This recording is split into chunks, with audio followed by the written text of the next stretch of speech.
Və həmçinin qardaşlarım, sahabələrdən biri Muhammed sallallahu aleyhi və səlləmin yanına gəlir. Deyir ki, ya Rasulallah, İslam şəriətinin qaydaları, hökümləri, əmirləri çoxdur. Çoxalıb, ağır gəlir mənə. Mənə elə bir şey xəbər ver ki, mən onunla güclənim. Elə bir şey xəbər ver, öyrət, mən onunla güclənim. Muhammed sallallahu aleyhi və səlləm deyir ki, dilin Allahı yad edib zikr etməklə islansın. Dilinin yaşlanması, yaş qalması Allahı zikr etməklə olsun. Burada qardaşlarım, sahabə, Allah ondan və digər bütün sahabələrdən razı olsun.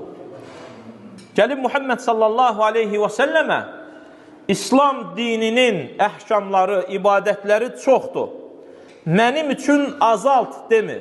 Demir ki, məndən orucu götür, bu hökm götürülsün məndən. Demir ki, namaz məndən qalxsın, mən bunu eləməyim. Deyir ki, mənə elə bir şey öyrət ki, mən onu edəndə bu ibadətləri etməkdə güclü olum.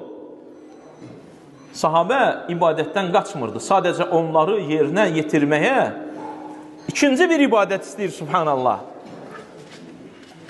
Onsuz da ibadətlərin çoxluğundan danışır və özü də başqa bir ibadət istəyir.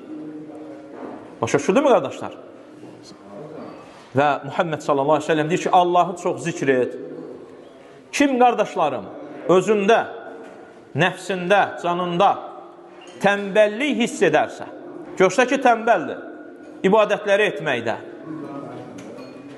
görsə ki, xəsisliyi var Allah üçün malını xərcləməkdə, görsə gecə qalxmaqda, yuxusuna qalib gəlməkdə, fəcrə qalxmaqda, müsəlmanlarla bərabər xeyirdə olmaqda, onlarla bərabər addımlamaqda görsə ki, zəifdir, bu ibadəti çox etsin, Allahı zikr etsin.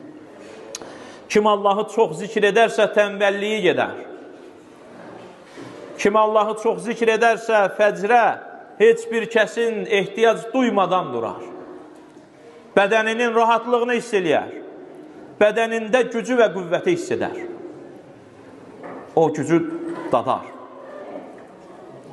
Və həmçinin qardaşlarım, zikr edilməsində çoxlu üstünlüklər var.